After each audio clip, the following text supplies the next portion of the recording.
Hello, movie lovers, and welcome to the show. And this is going to be our top 10 worst movies of 2010. With me, I have Charlie with me, and I also have Sean with me. Say hello to everybody. Hello. What's going on?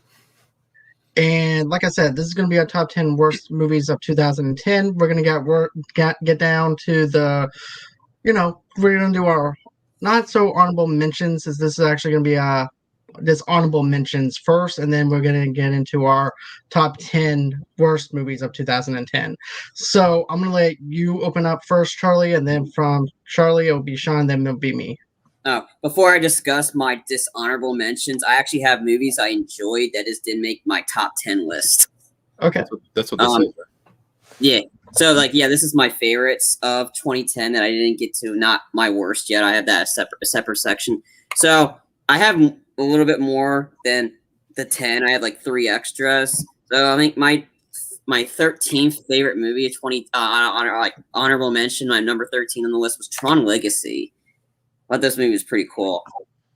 It was visually, like I said, I never seen the original Tron. I said, I never saw the original going into the sequel. Yeah, I never saw it. It's just like Toy Story.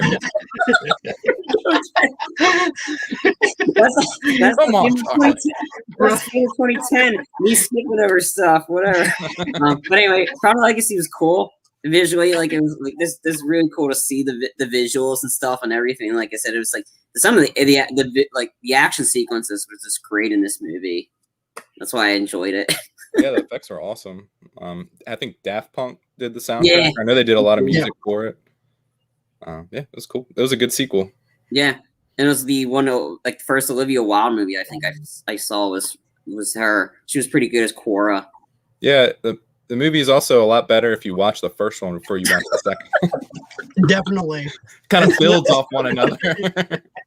But if you're like Charlie, he already knows everything that's going to happen in the first one, so therefore he doesn't need to go and see the first one, so he can just go with the sequel.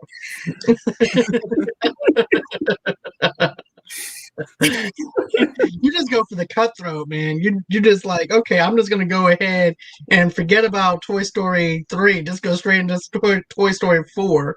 But this one, you're like, you know what? Forget about the 80s. Forget about the Tron, the very first one. Let's just go into the second one. That movie came out like 20, 30 years ago. So, what else do you have, Charlie? Okay. All right. So, my next one on my list, I had Red, Retired, Extremely Dangerous, the Bruce Willis, Morgan Freeman, John Malkovich. This movie was just awesome. Yep. Sequel sucked. Or wasn't as great as this one, but this one was just entertaining.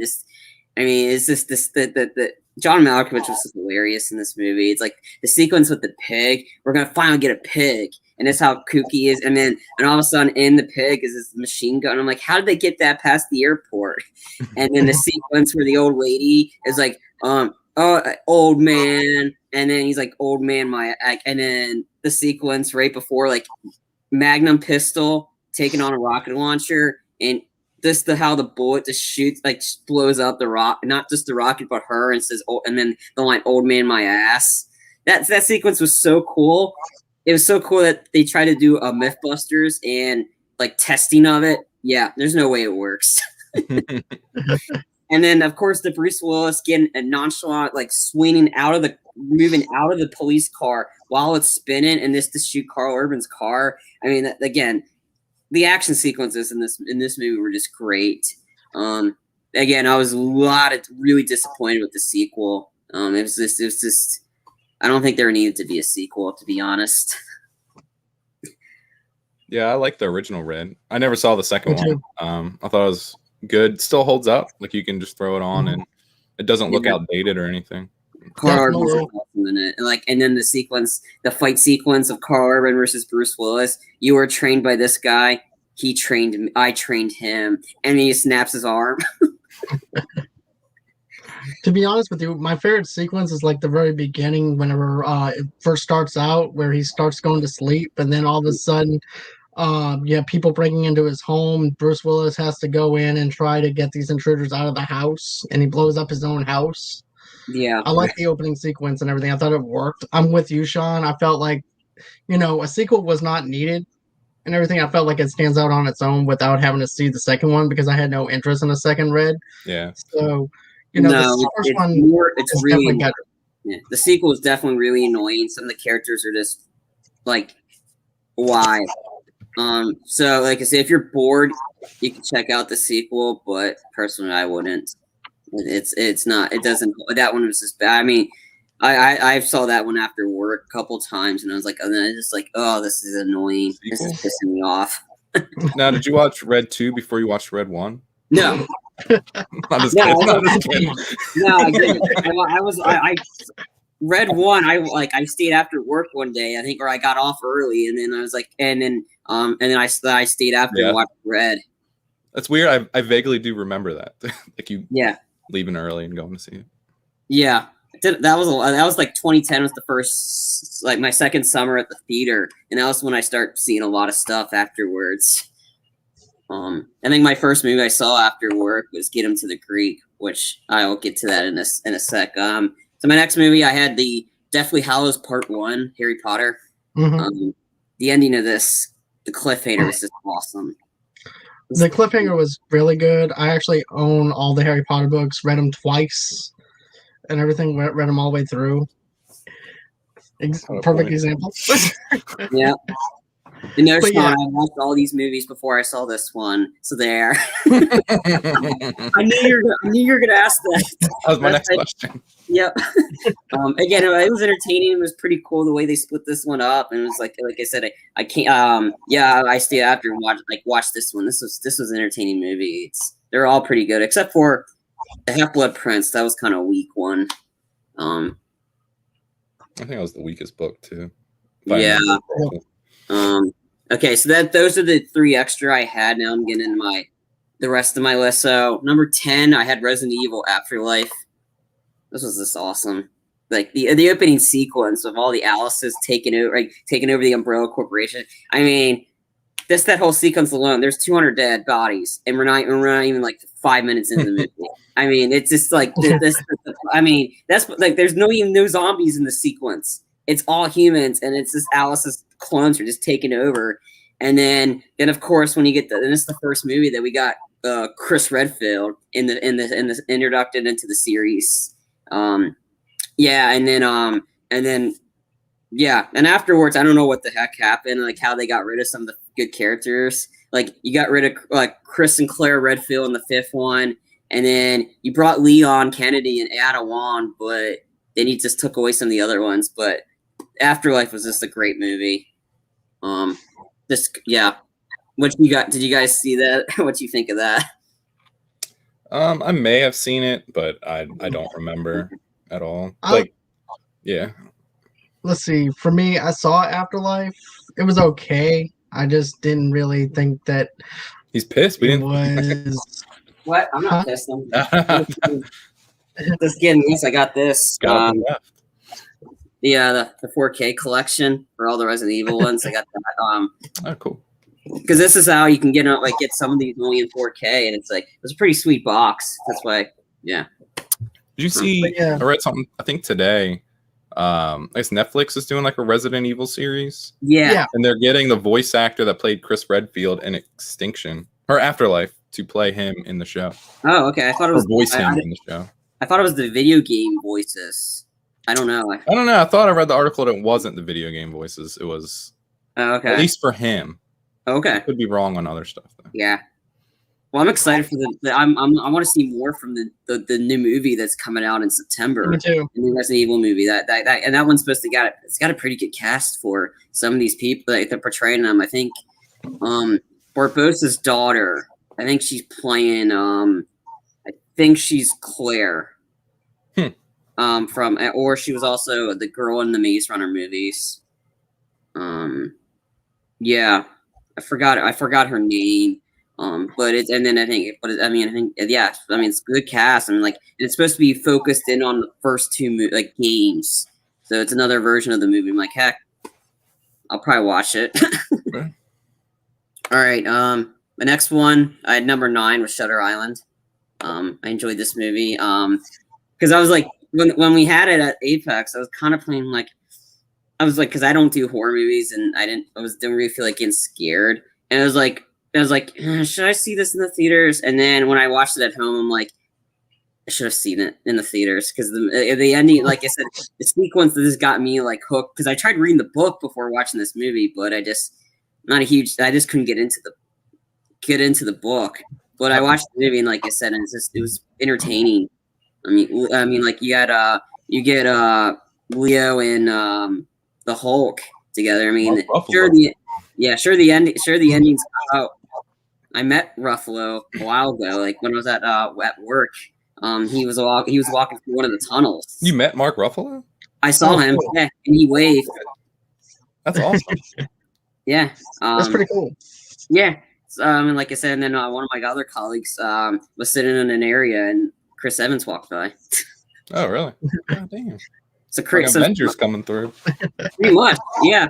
But anyway, like I enjoyed it. I sad about the ending now, and about what really happened. It was a little sad. But I mean, I enjoyed it. It's more in Scorsese. The only couple movies I haven't seen that his was Hugo. Yeah. And I've not seen Silence, which is another movie that everybody keeps saying, oh yeah, Martin Scorsese's Silence. You guys seen that movie? No one's seen that movie. Yeah. That movie's almost 3 hours. Did you see The Irishman? I have not seen that yet. It's on my to-do list. Wasn't that Scorsese? Yeah, that's Scorsese. Yep. Yeah. But no, I have not. Silence is a movie everybody keeps saying, oh, I've seen it. I'm like, no, you haven't. Nobody's seen that movie. I think Shutter Island is a good honorable mention just for the fact that, like, I think it's a really good movie. Yeah. But I think it's one you only can watch once. Because of the plot twist. Exactly, because of the twist. Once that's kind of ruined for you, I don't feel like the film has the same effect on like repeat views. So. You'll probably watch that film for like background noise and be happy with it, but that's about it. Yeah, that's like The Sixth Sense, for example. I tried watching The Sixth Sense, and it just doesn't have that rewatchability for me. Same effect with Shutter Island, even though I was able to predict it in the trailer and everything on what happened. Cool. So yeah, I was able to predict the whole entire movie, and I was like, nah, I'm gonna skip this one. Yeah, but I watched it later on DVD. The next one I have was Salt with Angelina Jolie. She was badass in this movie. I was really bummed too because the way they set it up. I'm like, oh man, there's more stories they tell for this, and they haven't made a sequel. But like the unrated version of the Blu-ray, it's way more like that whole ship sequence is way more intense. Mm-hmm. The sequence where she's just going ballistic, just dropping grenades, pulling out her gun. I'm like, yeah, that's when Angelina Jolie was on a roll with her action. Okay. The next, I had Prince of Persia. I thought that was entertaining. Jake Gyllenhaal. One of the movies based off the video game, which I enjoyed. Visually is pretty cool. It was a Disney movie, so it was PG-13, so it didn't suck. I think the only reason I like that was just because I like the Prince of Persia franchise. Yeah. I don't know if you never played the game or were a gamer, if you went into that watching Prince of Persia, if you would like it. But go ahead, John. Sorry. It's okay. But no, I actually went into it without playing the video games and stuff like that. But I knew the background and the story of Prince of Persia. So at least I had that to go on and everything. I thought it was a decent film for what it was. I just wish they would actually took its time to set up a lot more than what it did. Mm-hmm. To give you the groundwork of the background of the characters and stuff like that a little bit more. But overall, it was still an enjoyable movie. Here's the thing. I'm a sucker for fantasy-based movies. And that's exactly what Prince of Persia is. And, that's what I went based off of it and everything. It's just a fantasy-type movie with a video game aspect to it. Mm-hmm. So, and I ended up enjoying it that way. There's Jake Gyllenhaal being a badass with long hair. It did look weird, but yeah. Number 6, Sean. This is another good one. Machete. Yeah, that was fun. That was a fun movie. That was just one of those like because there's like we were teased this in one of like Robert Rodriguez's Planet Terror. The end of it, a lot of the trailer from that, like the grindhousey kind of trailer, and then and a lot of it seemed to be in the movie, and like this movie was just hilarious. Like the like Cheech Marin as the priest, like he was hysterical. It was like, Father, have forgiveness. God does. I don't, and it shoots him in the face with a shotgun, or using or cutting up with the guy, using his intestines just to swing into the next one of that, and every time he gets with a girl, they play the same music. Yeah. And then seeing Junie Cortez as I'll show up in it briefly, and like he was he's one of the guys that worked with Michelle Rodriguez. It's like, hey, and I think the line that just sold me was like, hey, I may be adopted, and he's like, yeah, no shit.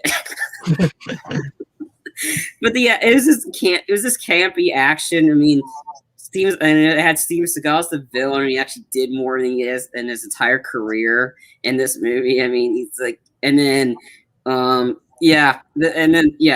movie was just enjoyable. And then I enjoyed the sequel too. I thought the sequel was just as funny, but it's a movie that's not meant to take itself seriously, and it did really well at the box.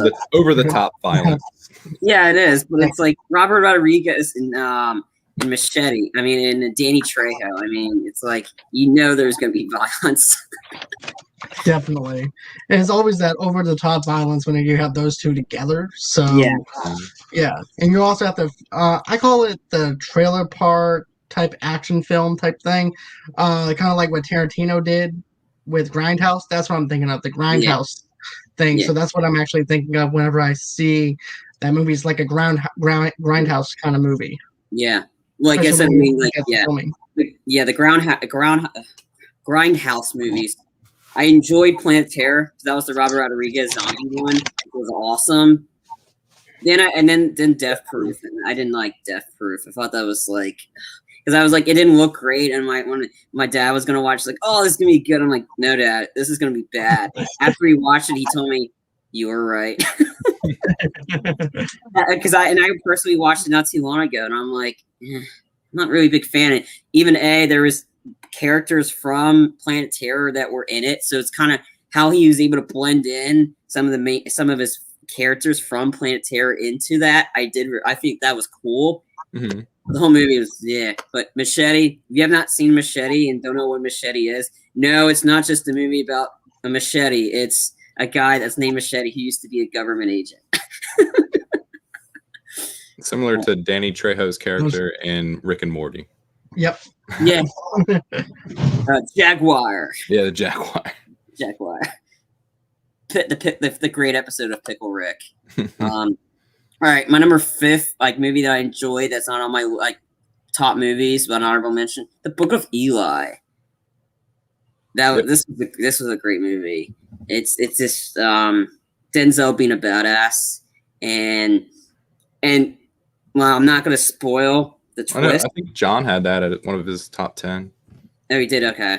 Pretty sure. Yeah, I had an honorable mention. I enjoyed it. I mean, The action sequences, just Denzel taking out everybody like nothing. But the twist, that was that one, what? That was a great twist. That made you appreciate him more in the movie, that he's able to do all of this. I mean, it's just Denzel being a badass, and this is before he before he became an equalizer. I mean, it's just I had to put it in my list. It was just a great movie. Yeah, I had that one on my list when we did the best movies of 2010. Yeah. My number 4 was Get Into the Greek. This is a funny movie. This is the first movie I stayed after work to watch. I was entertained the whole time. The opening sequence where you see Puff Daddy as the main guy of the record order, and then they're talking about and then Nick Kroll's character is and what was the last one? Chocolate Daddy, Chocolate Mother Beaver Daddy. How many units sold that? He's like, Dad, do you know how many Nikes I have to buy? Air Jordans, 10 Air Jordans cost. It's I'm proud of every moment. I'm proud of every record sold for that. And it was just a funny movie, and especially the little cutaway, because you kind of know this is kind of a sequel in a sense, is when they're on the airplane and you you hear Sarah Marshall's voice, and then you hear Russell Brand get closer, like, oh yeah, I totally screwed that girl. And she's blind medicine, and it's just like like I said, there's this like funny cutaway to that, and then it was this is an entertaining movie, like him Russell Brand like jumping from the roof to the pool, and him like completely busting his arm, like or breaking his arm where the bone's sticking out. I'm like, no, I got to do a performance, dude, man. You got to go to the hospital. No, I'll do it afterwards. And then the opening sequence was hysterical. The opening song of African Child, and just how bad that one bombed. Inside. It was just that was great. I mean, or we all have to do something and throw papers at people's face. It was a funny movie. And then number 3 had Grown Ups, the Adam Sandler movie. This was entertaining. I enjoyed this movie. It's just one of those fun movies, like where you get to see, and then it's just funny in this scene how Rob Schneider is addicted to old ladies, and then his daughters are like not ugly except for the other one, and then and all of them are staring at her like, okay, what are we all looking at the tree? Yeah, let's look up some more. This is funny. I mean, it's just funny movie. It's just like Adam Sandler doing him and his buddies, and they're all really funny. I was a little disappointed in the sequel. I remember watching that after work. Parts of it I enjoyed, but I think, like I said, they could have just stopped after this one.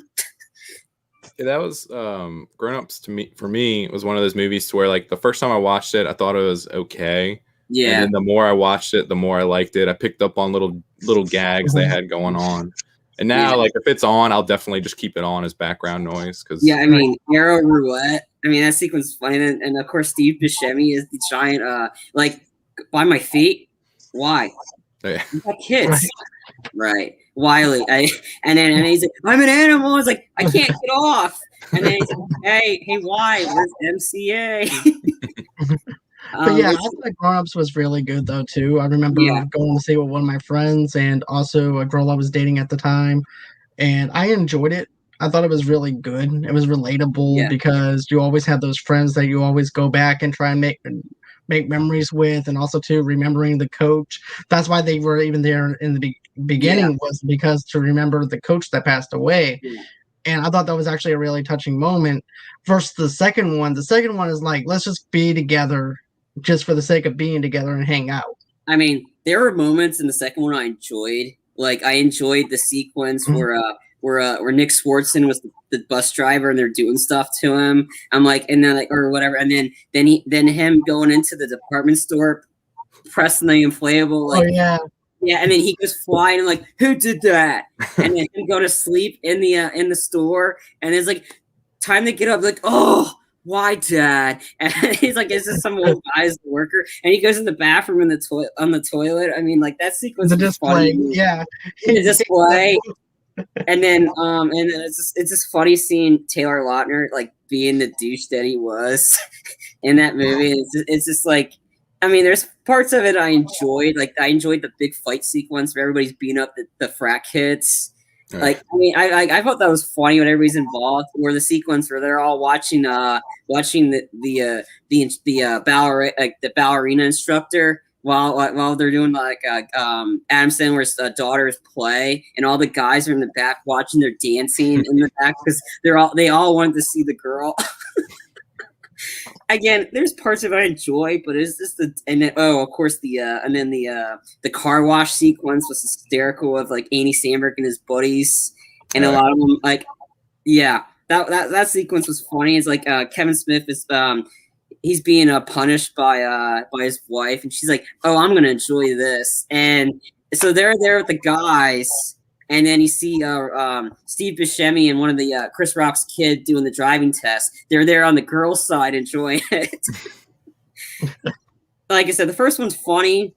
Second one has its moments, but if it's on, I don't watch it really, or unless it's the ending or the big fight sequence or the sequence where they're playing shots and Salma Hayek hits the coin into that, and like. Easy as making a 3 throw and taking a shot at Jack. So that was my number 3 honorable mention. My number 2 had Predators. The one with Adrian Brody and Fishburne. They called it the original true sequel to Predator. This was entertaining. I mean, it had a lot of great action sequences in it. My dad didn't want to see it because Topher Grace was in it. And Topher Grace, and like, did Topher Grace live? And we're like, no. Okay, I'm gonna watch this movie. Dad's like, I should have probably seen it. No, it's just funny because he's like, oh, I'm a serial killer, and he's rating like, this is all poisonous, and then then Adrian Brody makes him bait. I mean, it was entertaining. I went to see this with a couple of my brother's friends and stuff. We went to the theater to see this, and then we enjoyed the Yakuza sequence where the Yakuza guy was taking on the Predator. And then when he cut up the Predator in half, we were like, and my brother's friend was like, yeah. And then he died. I'm like, oh. And then my last one for favorites is Unstoppable, another Denzel movie. That's the one with him and Chris Pine. Then stopping the trains. That was entertaining. Yeah, I like that movie. Yeah, that was actually a pretty good one for it to be based off of a true story. To be honest with you, and I thought it was a pretty good film. If you not only that, but I also feel like it holds up if you just want to watch something and nothing else is on. Yeah, it's intense. Like the music in the background when Denzel's like, you know what, I'm going out there myself. I'm like, yep, that's Denzel we want. One other movie I remember came out that I didn't have on my list was Kick-Ass. I enjoyed that, but it wasn't on my list. Okay. Kick-Ass 2 was good. Kick-Ass 2 wasn't as great. I mean, sure, it had moments. Mother Russia is just a badass bitch. It's like how much did they pay her? And then she puts the lawnmower. Why is there a lawnmower on the car? Oh, she's worth every penny. And then I like how he talked to John Leguizamo. He goes, "You're like the Alfred to my Batman." Yeah. Okay. So now we can get into our least dishonorable mentions that you were talking about, John. And I'll let you guys talk first. I talked a while. Okay. So I only have 2, but here's the thing. If I would actually debunk one of mine to put this on the list. A Nightmare on Alm Street, the 2010 remake, was horrible. The dialogue was horrible. I liked the actor that played Rorschach. I was psyched up to actually see him in it and stuff like that. It was such a letdown. And also, 2, the makeup effect didn't even look like a burnt victim. Mm-hmm. It felt more like it was stretched. It made it look like it was not even. It was like it looked kind of rubbery, to be honest with you, instead of making it look like a burnt victim and things like that. So I didn't really care for the Nightmare on Elm Street remake or anything like that. There was no redeemable qualities about it or anything like that either. The acting, the actors, everything about it was just really bad. So this was dishonorable. Was this one of your worst movies or dishonorable mentions? It still falls into that category, no matter which way I put it. It's still bad. This is actually part of my dishonorable mentions. Though. Okay. Because you must have some worse than that. I'm like, okay. The Bounty Hunter is also another one with Jennifer Aniston. That's also on my list for dishonorable mentions. Yeah, I went into this. Here's the thing. I went into this movie thinking I was going to laugh. Not one single time did I laugh in this movie. I sat there like this. Okay, at what point do I laugh? And I remember everybody, I'm looking around. Maybe there might be a little laughter here and there, but there was no laughter going on inside that auditorium at all. And I'm like, okay, I'm going to suffer through this even more because I'm on a date. But I really want to get out of this movie as fast as I can. But it wasn't that great. What about you? Yeah, it was like, I don't remember. Honestly, I had it on there. Oh yeah, I watched it. I don't remember it. I mean, I mainly watched it because of Gerard Butler, because I'm a fan of his.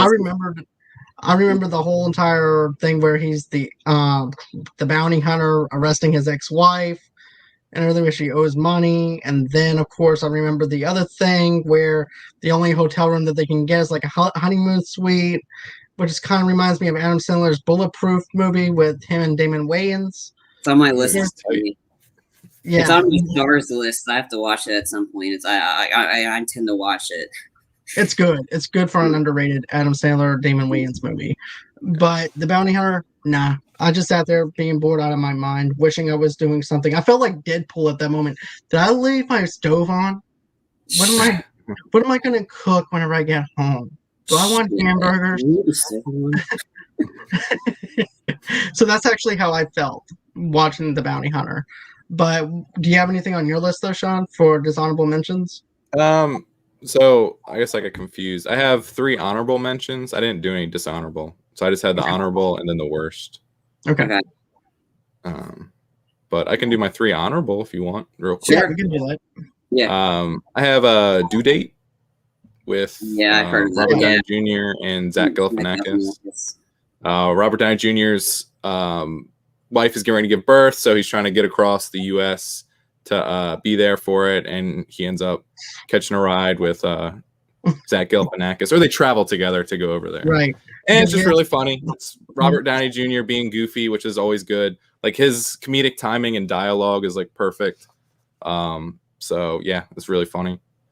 It's an R comedy. So yeah. I have Super. With, Rainn Wilson and Elliot Page. Kevin Bacon's in it. He's in everything, I guess. But anyway, yeah, that's really good if you like superhero movies. It's very gritty. And I guess he doesn't really have superpowers. It's more like a Batman type thing. To where he's just tired of people being assholes. So he dresses up in a costume and then just beats them up. It's pretty good. I don't know if it was super popular. So I don't know if many people have heard of it. But it's a really good, if you like crime and superhero-esque type movies, I would say check it out. And then this one is just because I love like crime movies. London Boulevard. It's with Colin Farrell and Keira Knightley. Colin Farrell's character is an ex-gangster. He moves away to kind of get away from the jobs or the life of being a thug, but he kind of falls back into it. It's really good if you like the noirish type movies. It has a really cool ending. I'm not going to say it's the happiest of endings, but it's really good. So if you've never heard of those 3 movies, check them out. Okay. Did James Gunn direct Super, or was that somebody else? It definitely had a James Gunn feel to it. That I do not know. Okay. All right. Yeah. So now do you have any dishonorable mentions, Charlie, or? I do. I have more. Number 8, I had Repo Man. The only reason I didn't like this movie, the ending pissed me off. It was like the ending of this one was really like the like I said, the action, it was great in this movie. When the whole hallway sequence with Jude Law taking on this army of guys and he just pulls out his 2 knives and he's going on like hallway fight scene. It was awesome. And like I said, and like you're thinking, oh yeah, this is gonna be a happy ending. Nope.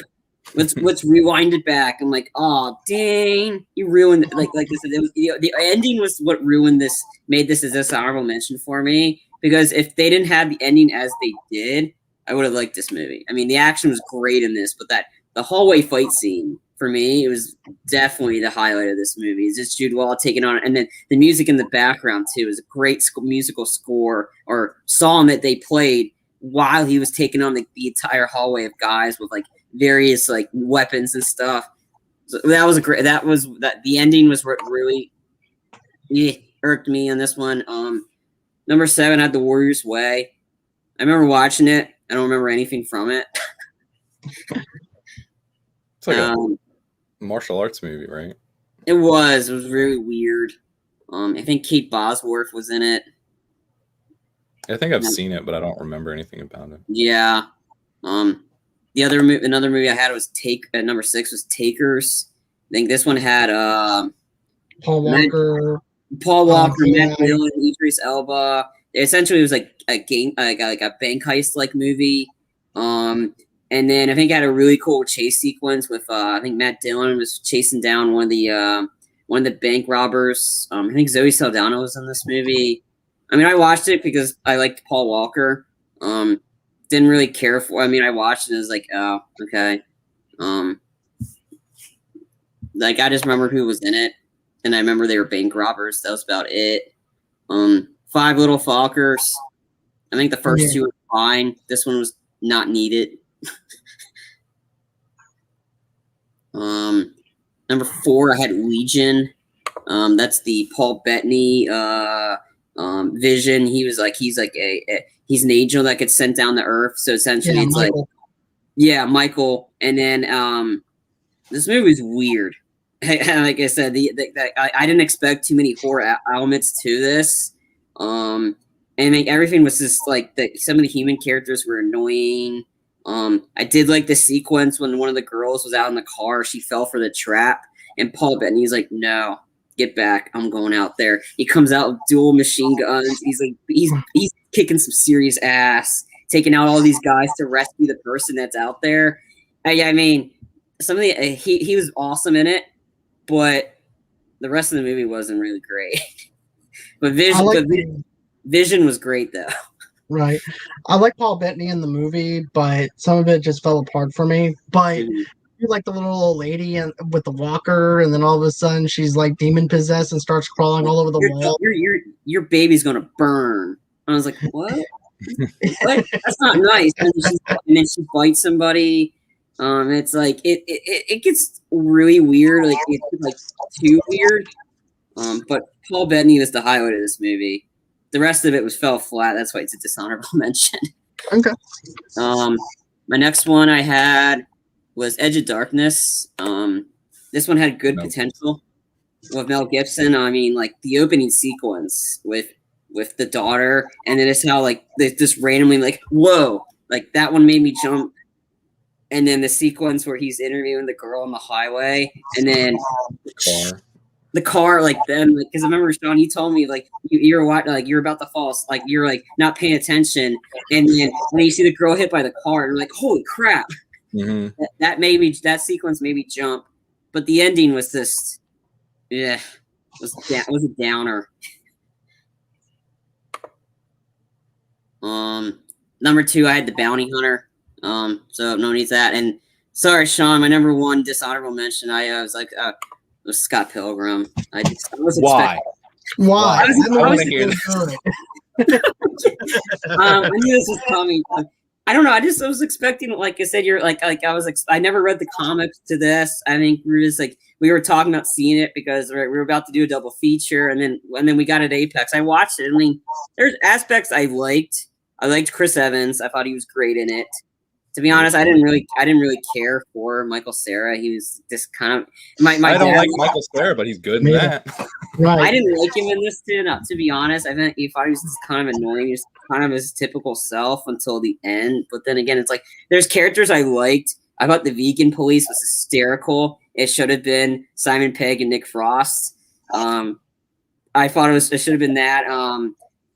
It's like I said, like the Punisher though as vegan police was pretty good. Yeah. As Tom Jane and the other guy. I think it was Clifton Collins Jr. He was one of the other. He was the third. He was in the Boondock too. He was the Mexican that joined them. Like I said, I mean, there's aspects I liked, but I think his overhaul is just like I was. Just you like video games? I like video games. I never. You like this movie? Do you like comic books? Right. It has the P-bar. It has like the cool little fight scenes. I mean, some of the sequences were cool. I mean, I like the band, but I mean, like battle.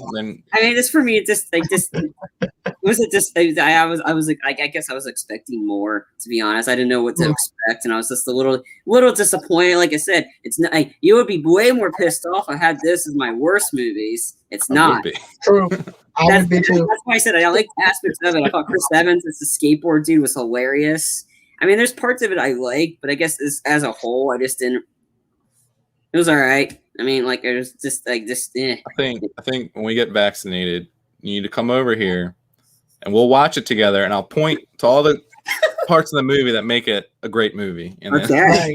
I can vouch for that though. To be honest with you, I think that if you go on ahead and try rewatching it again, knowing what to expect, I think it might actually enhance the experience now, because before you went in with zero expectations, not sure of what to expect from it. But I'm thinking maybe now that you know what it is and stuff like that, I think you might actually enjoy it more. But We'll see. that's just me.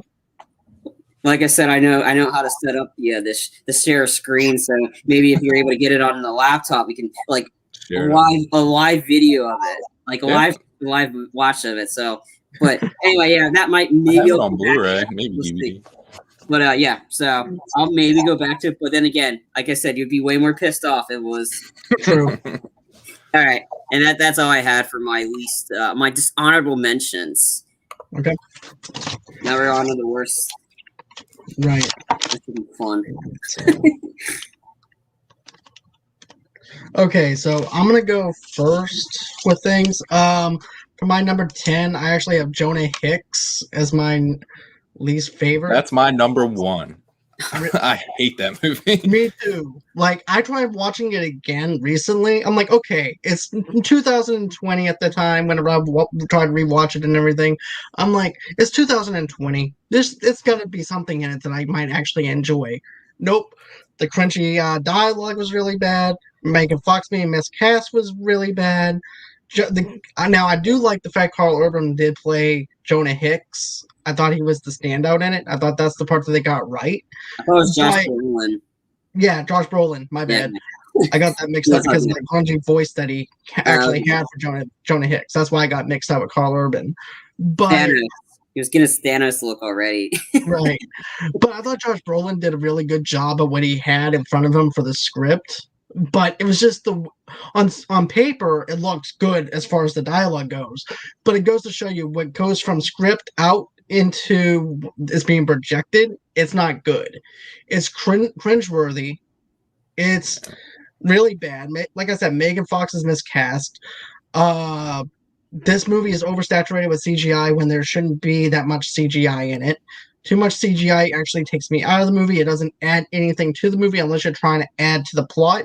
This does not add anything to the plot. It's like, okay, you know what? We know this movie's bad, so let's just add more CGI in it to make it look beautiful, but really underneath the surface and everything, it's not good at all. So that's what I got out of that. What about you, Sean? I know that you didn't really care for this. Yeah, like I said, that was my number 1. I thought it was a terrible movie. And I remember being really excited to see it. This is like the height of me being into like comic books. So the fact that there's a Jonah Hicks movie coming out, I was like, oh, hell yeah, it's going to be awesome. And I remember renting it. And the only thing redeeming about the movie was there's a scene, I think it's in the beginning, where he rolls up and he like pulls off this tarp off his horse, and his horse has like 2 Gatling guns on it. Oh yeah. And it's shooting, and then it goes a close up on the horse's mouth. So as its like mouth comes back, and you see all its teeth, like it's neighing, I guess. And my sister-in-law was like, hey, fuck yeah, just like imitating what the horse is saying. Died laughing at that. That was the only thing good about that movie, was her making fun of it in that scene. That I have to admit, the first 5 minutes is good because it actually feels like it's setting up for something, and then we just got a piece of cow dung at the end of it. I really didn't like that movie. I remember being really excited to see it. So, all right, I've seen it. I can see it was not great. I mean, Megan Fox was totally miscast. It's like she's not even good looking in that movie, to be honest. I mean, she played a pretty good escort for that time period. But again, I only watched it because it's like this. I just went to I just watched it for the sake of watching it, and just to see. Oh yeah, because I've been doing tallies of like body count movies. It's like a high body count. It's like, oh, I just want to watch it just to see I can say it. But I mean, had over 100 plus deaths in it, so I'm like, okay, but this movie sucked. All right.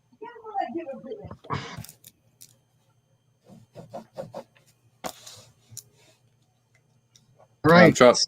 Yeah, it's your turn, Charlie. Okay. My number 10, I had Night and Day, with the Tom Cruise and Cameron Diaz movie. I was like I said, I was excited to see this because it looked like it had some cool action in it, and I watched it, and I just got disappointed because I was expecting something from Tom it. Cruise, though. I mean, it had Tom Cruise, but hey, June. He falls on the car. Yeah, just that's my favorite line. I mean, there's parts of it I liked, but I think this overall I was just disappointed. Like the sequence where the guy was throwing the knife and almost hit him in the crotch, and he's like, "Dude, not cool." Like, I mean, parts of it were good. Like some of the action sequences were cool, just overall, I was just disappointed with it, to be honest. That's why this is my number 10. I was expecting something. I guess I just didn't get it, and it's not something I'd go back and watch. Yeah, I thought about putting that on my list, but then I remember I don't think I hated it that much. Like I remember watching it, I wasn't really impressed, but there's worse movies on my list that are worse than this. That's why this is number 10, the lowest below on my list. But it's just I was expecting something, I just didn't get it coming from this, and it's just Well, yeah, I can vouch for Night and Day as well. I mean, I don't even remember half the things that happened in the movie, but I remember wanting to laugh, and it never came. So, matter of fact, I think I rented this on DVD, and I'm like, yeah, I think I'm gonna watch something else because it just, if I'm 20 minutes into the movie, chances is I'm not gonna be laughing any more than what I would be if I watched the whole thing. So that's just my thought process on it. So I've only watched like 20 minutes of it, and I was like, okay, I'm out because it didn't hold my attention, and it also didn't make me laugh because that's what a comedy's supposed to do. And this one, it didn't. It just felt forced to me with adding Cameron Diaz in it, and also having Tom Cruise as the lead, which I was sold on Tom Cruise, but Cameron Diaz, she's a mixed bag for me when it comes down to certain movies. Mm-hmm. Yeah, I feel like she's either really funny or just like she's just there. Right. Yeah. All right. So it goes back to Sean. Yeah. So I'll put like a little mark with this one. So this will be my number 10, and kind of like what Charlie you said with Repo Man. And this, you guys probably argue with this, but I put Kick-Ass as my number 10 just for the fact that I hated the ending to this movie when he comes in with the jetpack. I thought it was like kind of dumb. Plus, the comic book's just way better. Like like I said, during this year, I was really into comics, and I was like definitely one of those guys to where like the comic book is always better than the movie. I don't know why you would waste your time with this. Yeah. But like, and I do believe that Kick-Ass is like that. I think you should read the comic rather than see the movie. But I remember enjoying the movie up to the end, so that's why I put it on my 10. Just I guess to be a little dick, but. I mean, I know the ending of the comic, and I think, like I said, in the comic, he's such a wuss in the comic, and then the movie made him a badass, which I thought was cool. And then I just thought it was funny that the girl that he got with in the movie, she dumped his ass, she kicked his ass and slept with the black boyfriend or whatever. Like that is like that happened like instantly, like middle of the book, like the comic. I thought that was funny. So there's.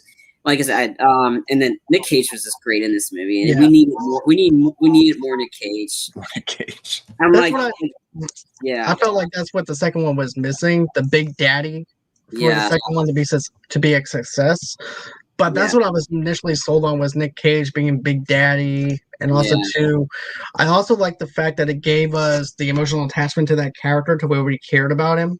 Yeah. And you can actually feel something relatable to Big Daddy. And then also, too, the jetpack did kind of feel cartoonish, but underneath the surface of it all, I thought that in itself, it was really good because it's actually relatable, because everybody wants to be a superhero at some time or another. It's just, well, don't forget, being us as kids, we think that being a superhero is actually a good, cool job to actually do, because you get to fight people, kick people in the face, and things like that. But you don't think about the emotional damage that it does on people whenever something might happen to you and things like that. And I thought that's something else that they layered pretty well with it, was the cause and effect of being a superhero.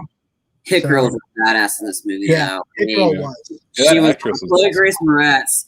And she had a mouth like a sailor in this, but it was funny. It's kind of funny what the hotel concierge guy before she made it was another one of those guys that used to work with Guy Ritchie and Jason Statham. I mean, it was kind of funny seeing that.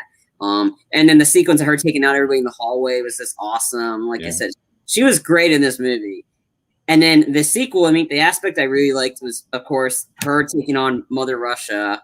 And her getting rid of taking on the popular girls with the sick stick and making them all puke and stuff. That was funny. But the ending, when you see Quicksilver doing one arm pull ups and looking buff, and I'm like, damn, yeah, that was pretty cool. but like I said, and then it's just I was disappointed with the sequel, but there's aspects of it I liked. But yeah, I liked the first Kick-Ass. Like I said, the guy in the human oven about like, and he's like, hey, we need to get answers from you. Wait, what do you mean we can't hear them? It's like human microwave, and now it just instantly explodes. I mean, it was a great movie. Like I said, I enjoyed it, like because I would have hated the ending in the book, but see, I like stuff like that. I like more depressing end. So for my number 9, I have a movie called She's Out of My League. It's a comedy. It's got Jay Khrushchev in it. It's just about an average guy who's stuck in a dead-end job, can't believe his luck when a gorgeous, successful woman, Molly, which is played by Alice Eve, falls in love with him. But me, this movie didn't really do much for me. Like I said, comedies for me, here's the thing.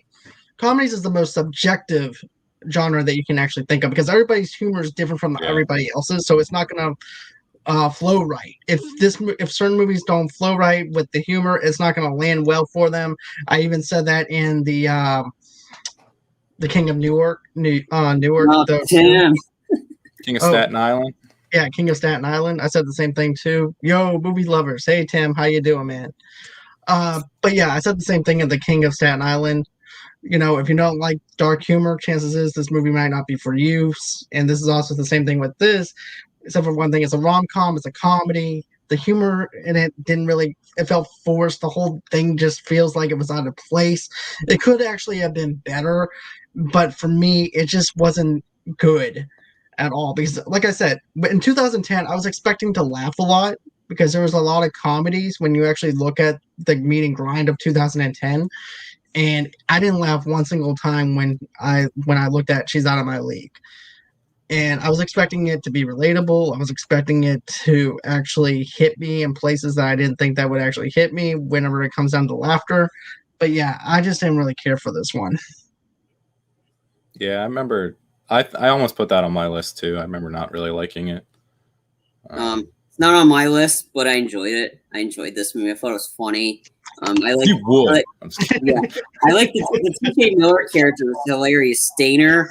I mean, I thought he was just funny. Like he's just the comic relief for like his whole like Jay Baruchel's crew was hysterical in this. And then of course seeing Marnie after getting dumped by Michael Cera, decided to go to Jay Baruchel. Like I said, it's just funny seeing her go from super bad to this. I thought that was and then the whole sequence of his brothers, and they're asking about the girlfriend, like, why are you dating him? Because I want to. And everybody's just questioning Jay Baruchel the whole time, and then Jessica Jones being her typical self in this as her best friend, and this being I enjoyed this movie. I thought it was funny.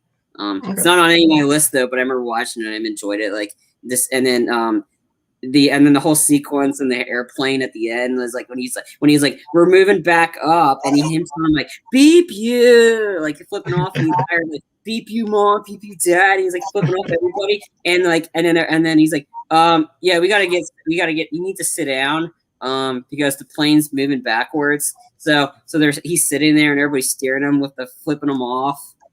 Again, I thought this was funny, but this is me. Okay. So there you go, Tim. I enjoyed that movie. So what about you, Sean? What do you have for your next one? So if Tim's in the chat, I'm putting this one now. I put Alice in Wonderland, the one with Johnny Depp by Tim Burton. Oh yeah. I mean, it's just it's like a Tim Burton garbage movie. It's just weird for the sake of being weird. And I remember watching it and just being like, I think I almost walked out if I didn't. Oh wow. I mean, I guess the aesthetics were cool, but it's just like any other Tim Burton movie. I felt like if you were high on LSD, you would love it, or if you were high on acid, you would love it. But, like, well, this is trippy, man. Whoa, man! Look at all this, man. Man, I need to get on this. It looks really nice. But it's awful now. Yeah. Yeah.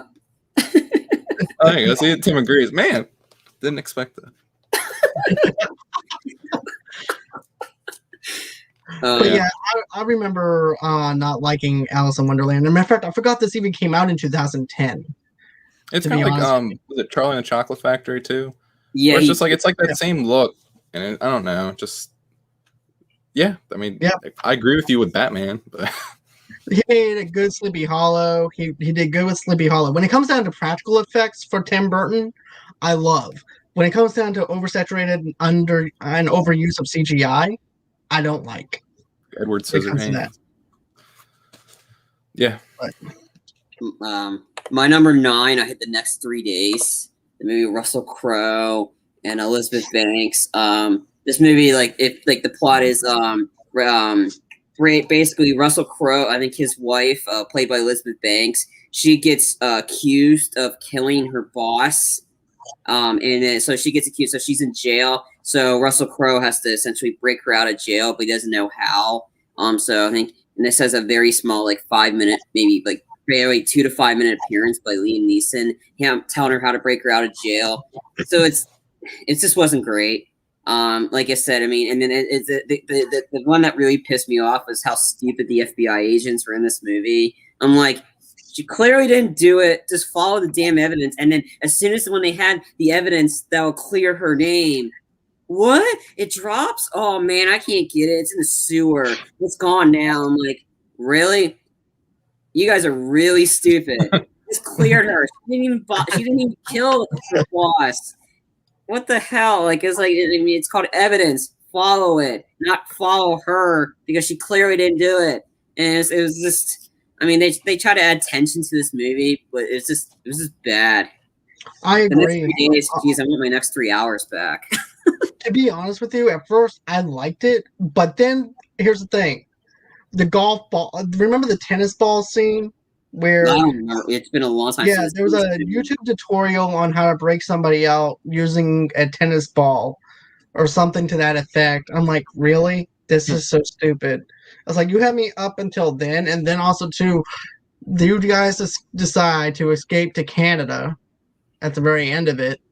That's all I remember is them, the tennis ball thing, and then after the tennis ball scene, it was them escaping to Canada, and that was it. And the son not even looking at the mom, like the mom's worried that the son is not even going to recognize her anymore. And it's like, it just allowed me. If they'd reversed it and had Russell Crowe as the 5-minute part and Liam Neeson as the guy breaking it, that probably would have been way more entertaining, because believable, because Liam Neeson would do it. Because he's his daughter. I mean, shared universe. It was Liam Neeson and Taken. Yeah, like I said, if Liam Neeson had been in the starting role for the next 3 days, maybe probably would have been a lot more entertaining than it was. But I mean, Russell Crowe, he can only, like I said, there's some movies I like him in, others I dislike. I mean, I just watched him in that Unhinged movie. That was weird. That trailer looked weird. It's a movie that's promoting road rage, but road rage mixed with LSD. Like, I didn't like you. I'm gonna hurt everybody you love. I'm gonna steal your phone and follow it. I'm like, what the hell did I just watch? And then the opening sequence was all about road rage, and I'm like, no sense. If you think about it, though, it reminded me of Falling Down watching the trailer. Yeah. And everything, whereas this is like this guy who's just having one bad day before he breaks. And that's what I got out of the trailer. But if there's nothing there, no cohesive context of why this guy's having a shitty day or anything like that, it's just a guy who needs anger management.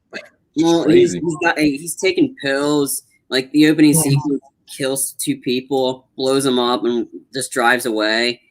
And he's like instant God mode. He's like a character in a game. It's like you can get shot and he's still driving a car like that. He's fat too. He's like Steven Seagal fat. Russell Crowe. He's Steven Seagal fat, but he's able to. He does more than Steven Seagal does in a single movie. But anyway, next 3 days is what I didn't like it. Like I said, if Liam Neeson had been in it as the starting role, probably would have been a lot more enjoyable and believable too. Okay. For me, I have, for my number 8, Eclipse from Twilight.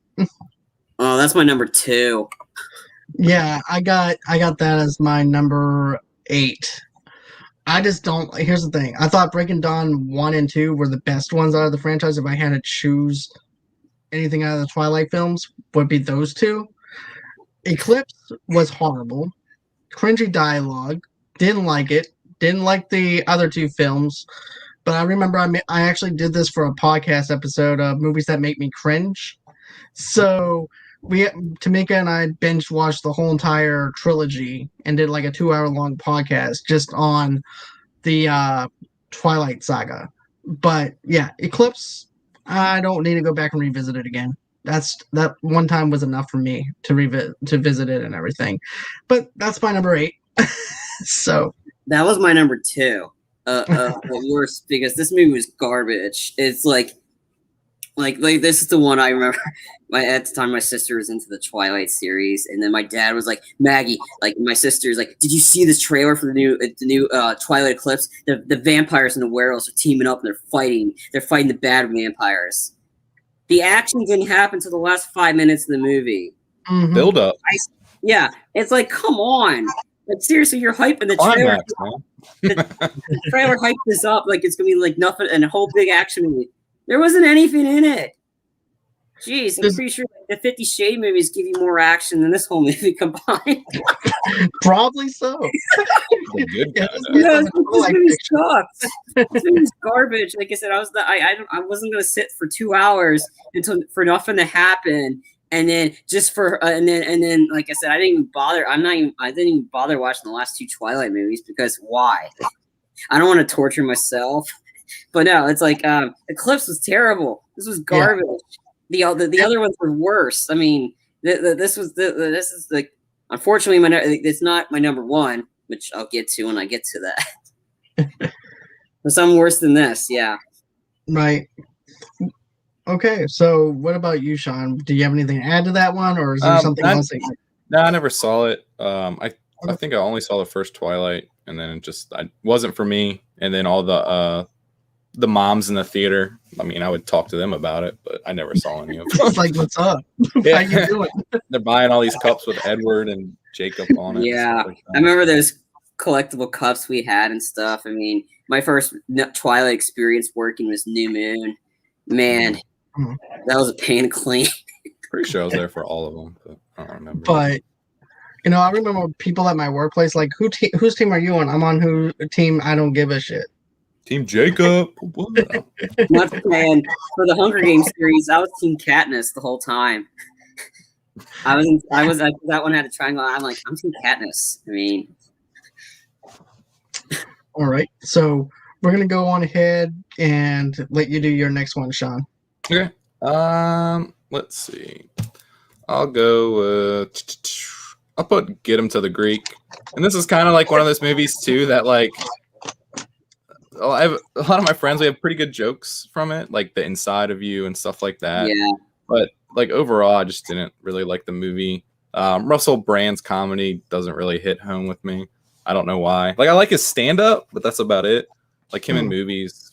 I liked him better on Forgetting Sarah Marshall. I like him better in that. I liked Forgetting Sarah Marshall a lot. Right. I thought that was a really good movie. I did not like Get Him to the Greek. Yeah. I feel like with Russell Brand, he's hit and miss for me. His humor's maybe a little too dry for me when it comes down to certain bodies of work that he does. For Forgetting Sarah Marshall, it hit home with me. I thought it was good. But when you look at Arthur, when you look at Get Him to the Greek, it just didn't hit home for me as far as laughing. Yeah, the P. Diddy stuff was funny. I thought it would actually, he was believable enough to be a record, a record dealer. Right. I thought that was really good. And stuff like that, but it wasn't enough for me to say, you know what, this is a good comedy. It had its moments, but not enough for me to say it needs to be on my list of good movies. It's like what you said, like how I feel bad for putting some of these comedies on there, but it's like the most subjective thing to where like if it doesn't hit with you, then you're not gonna like it. Right. I mean, I just had an honorable mention because there was parts of it I enjoyed that made me enjoy it. Like I said, I think if there would have been more characters from Forgetting Sarah Marshall that appeared in this movie, that would have probably made it a cool sequel. Like Jason Segel and Mila Kunis, they returned briefly to appear in this. Then again, it's kind of funny. Jonah Hill him being a fan of him was kind of funny. He's like, and then this is how he was such a huge fan of Russell Brand. But I thought Out of Snow was hilarious in the first movie, and this one he was funny. Jonah Hill was kind of funny. The Elizabeth Moss character kind of annoying the whole time in it. His girlfriend. Yeah. Then it's just like, and then there's parts of it I enjoyed. I mean, it's an honorable mention. I mean, it's not going to my top, but I did like Scary Marshall better than this one. Okay. So, what about you, Charlie? What's your number 8? My number 8 it's kind of a funny story. I just didn't like this movie. It just, yeah. It's just like, I guess again, the thing when I saw the trailers about this, okay, it's gonna be kind of Zach Galifianakis in this. It might be funny. It was more of a dramedy, and it was just like it's a depressing comedy. It's great, right? It's a dark comedy. No, this one wasn't for me. It's just I remember not like thinking like, oh yeah, I saw that movie. I didn't like it. I don't remember much from it. I watched it years ago, but I don't think it's gonna change my mind if I watch it again. I really like that movie. I thought it was funny. I thought it was touching. Yeah. Hit all the check marks for me. Yeah. I mean, he's just Zach Galifianakis is very hit or miss for me. Like I said, I mean, it's just when I watched The Hangover 1 for the first time, it was funny. Then the more you watch it, it just loses the effect for you. Same with, and then the other Hangovers weren't super great to begin with. I feel like they tried too hard for the sequels. The sequel, they just did like, what worked for the first one. All right, let's do the same story over again. That's why I like the third one over the second one, because it's so different. Yeah, the third one had funny moments, like the Melissa McCarthy character is kind of funny in that, and it's like there's parts of it, but I don't remember watching the third one as much. Like I said, I mean, I think like the first one had its moments, second one kind of did, but I don't remember it. It's just the same story, just in Bangkok, but. Then again, Zach Galifianakis is very hit or miss, more on the misses than the hits. All right. So let's see here. My next one is going to be number 7, and that's Percy Jackson and the Olympians. So the Lightning Thief. Or is that the Lightning Thief. Yeah, I was just going based off of the English edition, whatever the English title of it. I like Greek mythology. I like stuff because here's the thing. I'm a huge sucker for Greek mythologies. I also like astronomy. I like stuff like that. With Percy Jackson, when I first heard about it, I got psyched out because number 1, Greek mythology. Number 2, you have a kid that's connected into the Greek mythology realm that's more of a present day thing, and then it goes to total shit in like 10 minutes of the film. And especially after you get done, when you read the first book and everything, the kid is a lot younger than the kid that's portraying him in the movie. He's supposed to be like 10 years old. In the movie, he's portraying him as like a 13-year-old or a 14, 15-year-old kid. And it just doesn't work out and everything whenever you look at it. The dialogue is not even that great. The story structure is just not the greatest either. From book to movie, it's not the perfect adaptation, even though I'm not looking for a perfect adaptation of a book. But I'm looking for some type of level where, it touches you in a way that the book is supposed to touch you. And it's just not there for me. It's a total misstep in the direction. Not only that, but they also made a second one for this movie. I didn't go and watch the second one at all. I was disappointed with the first one, so why bother with the second one? Yep, I remember seeing it in theaters. I don't remember anything about it, to be honest. I remember thinking it was okay, but I mean, they changed some of the actors for the sequel than they did with the first one. I mean, Pierce Brosnan was in the first one. I'm excited for the series that's coming to Disney Plus. I'm seeing how they're going to redo it because I read the book, read some of the books, and like I said, this was kind of cool. This one was like it's not on my list, but I've seen it. It's kind of weird. Did like the girl in it though. Who wasn't? If you thought the first one was bad, the second one is so bad. I can agree with you, Tim. I didn't even bother seeing the first one. The second one. Yeah. Second one is bad. Yeah, I think Oh yeah, Uma. Yeah, is Medusa. Yeah. I think I forgot the girl's name is Alexandria like Dardadio. She played the girl in it. Okay. Yeah. Okay. So anyway, I guess I've seen it. The second one was pretty bad. All right. So we're gonna go with Sean for your number 7. Yeah. I'll put this one on for you, Charlie. Despicable Me. I knew it. There's so many people that like this movie, and I just look at them dumbfounded because I don't get it. Maybe it's because I don't like slapstick humor and like the Minions. I just think are just like, I'm not a 5-year-old. Why would I like enjoy these little yellow things punching each other? I just don't get it. I'm sorry. That's okay. It just like I guess it just went over my head. I don't know. The third one is for me my favorite because I'm sure a huge, just as terrible as the first. I'm a huge Trey Parker fan since Trey Parker the guy that did 3 of them in order. Maybe I'll skip it and go straight to the third. No. I'm a huge South Park fan. So Trey Parker, he created South Park. He voiced one of the characters in the third one. His name is Balthasar Bratt, and he's like a former child star. They got too old and they fired him. So he's wearing the very purple jumpsuit, like Michael Jackson-esque. He's doing moonwalks. I mean, and then for me, that one was just funny because I'm a huge South Park fan, and it's funny seeing him do a kid movie to go from Team America World Police, which is probably perhaps the most on pace for the top raunchiest movie I've seen in a while, and it's with puppets. And I highly recommend people watching it because the soundtrack for that movie is fantastic.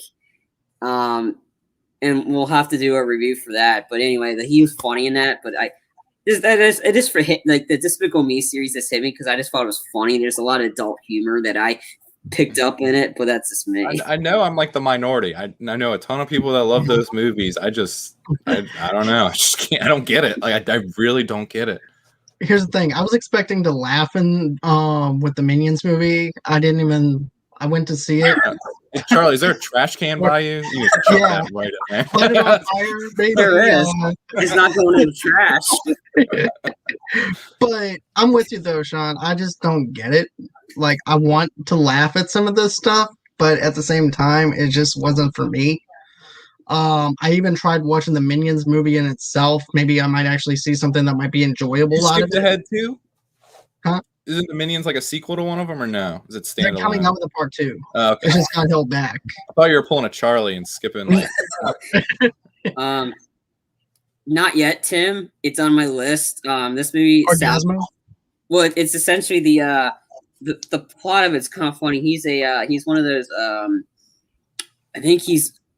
believe his character is Mormon. I think he's a Mormon, and he's a door to door he's like one of those people that go door to door. Jehovah's Witness? Jehovah's Witness. Yes, he goes door to door, and then he ends up going into porn. Okay, that's good. And it's got. I mean, it's like going door to door. I mean, so it's got him, his buddy Matt Stone that they do together. It's on my list. I think it's on Stars or whatever. It's like on my list to see. It's NC-17, but it's like Tim, did you ever watch the Die Hard movies? Tim, for a while, he never seen the Die Hard movies. He's never seen them. Oh wow. My sister's never seen them. She just saw the last 2. I'm like, really? you just need the first. Is it running your family, Charlie, just to skip over like the first few movies and just go to like the last one? Is that a window thing? I don't. He's like, I got clip notes. I don't need to see anymore. No, she's heard it enough because honestly, we keep saying you can't say it's Merry Christmas until you see Hans Gruber jumps out of Nakatomi Plaza. Second one's the best. Die Harder. Yeah. So. Yeah. I'm not throwing that in the trash. That the money well spent on that. Okay, so my number 6 was. My number 7. Okay. I'm sorry. Yeah, I had Clash of the Titans. I was expecting more from this movie. Like I said, it looked cool. Had Sam Worthington in it. I thought it was cool. I mean, like I said, I was hoping it was cool. Then I watched it. Then I was like, ugh, I was disappointed. And it's like some of the CGI and the Kraken wasn't great. I mean, Liam Neeson was the highlight of the movie as Zeus, but that's about it. Remember the trailer being so badass because it had the great music. Used song, like the bird eats the worm or the bird and the worm. Something. Had like the badass song playing, the dude fighting the giant scorpion. I was like, man, this movie's gonna be fucking lit. Yeah. And it was just like, it's okay. No, I was like, my dad and my sister went to go saw this. Well, I went to go see The Losers. I made the better choice. Let's see. I actually saw this in theaters. This is actually my number 1, so I'm just gonna go on ahead and do it right now. But like I said before, I like astronomy. I like Greek mythology. I remember watching the first one in astronomy class my freshman year of high school, and liking the original. So I was actually thankful enough that my astronomy teacher introduced me to the original first, and then a couple of years later we actually had the remake. And I was excited to see this, and then all of a sudden it just comes out into wild pieces of shit. It crashes and burns into a pile of nothingness. And the Medusa scene I thought was actually pretty cool. I actually liked that. That was like probably maybe the only redeemable quality with it. The CGI, like you said, with the Kraken wasn't that great. Like you mentioned, Charlie, I definitely didn't like that. Liam Neeson is definitely the standout, but then again, Liam Neeson's the standout in almost every movie. I was ready for maybe one of the Greek gods go missing and he has to go around punching other Greek gods in the face to try and figure out. I would actually, you know what? If they actually made like a Liam Neeson action film where it was based where he's like one of the Greek gods and he has to go around finding Scorpio or Apollo or something like that, I would watch that. I'd much rather watch that than watch Clash of the Titans. The sequel is just as worse. It is. It definitely is. And I think that came out in 2016, I think, or whatever. It came out a couple years later. Yeah, that was terrible. But yeah, that was my number. That was my number 7 was Clash of the Titans. So I'm gonna from there. All right, my number 6 is The Last Airbender. Damn, that's my number 1. The Last Airbender for me was a movie that I was excited for. Number 1, M. Night Shyamalan was the king at the time when it goes into plot twists and things like that. Even though he did Lady in the Water and I didn't care for that one, I was still rooting for the guy. I always root for comebacks for directors, actors, and actresses and everything. But the delivery for Last Airbender sucked. It didn't know what it wanted to be. He didn't know how to bring out the character layers that it needed to be there. It's also based off an animated series as well, which I don't know if that had anything to do with the translation of 2010 on how to actually develop a movie that's from anime all the way into the movie realm. And maybe the fans hated it. Like the that's the anime. The anime on Nickelodeon was a lot better. Like I said, right. I mean, you guys can see. I'll go into this like in a sec. Because this was my number 1 least favorite of the movie. This movie was. But go ahead, Sean. If you had to say anything. Okay. Go ahead, Sean. But no, what else I was going to mention was this. I remember back when M. Night was actually first starting out, they were saying, oh, he's going to be the next Steven Spielberg. So we went into everything with a big head. And even the Disney executives for Lady in the Water was like, you need to change this. You need to do this. He goes, no, I am the next Steven Spielberg. I don't need to change anything. So basically what you see is what we got with that movie was just the same thing that happened with The Last Airbender. He thought he knew it all. He doesn't know it all. He doesn't know shit. And clearly it's shit. So, but anyways, I'm going to go on ahead and let you, this is your number 1. I'll let you take the floor too. Yeah. So, this, like I said, we knew M. Night Shyamalan was going downhill since The Happening, which came out 2 years prior to this. This movie had bad news written over it. He found the kid to play the Avatar on the internet. He just randomly searched kids. He's like, yeah. Wait. Why was he searching for kids? I don't know. He wanted a kid to be Avatar. Like, it's like he's found this kid. Boom, you're my Avatar. I don't care. Fair though, that's how Justin Bieber was found. He's a hit. No, look what happened. He's ruined us. But anyway, he finds the kid on the internet. This whole movie doesn't make sense. Woo.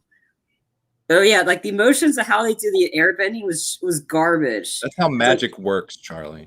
Yeah. You've seen wizards cast spells. It's always hand motion. Not in this movie. Like I said, I didn't even want to see it. Like I said, my dad and my sister, like they came in and like, and I was like, I got off work early, and I was like, my dad's like, come on and watch it. So I sat in there.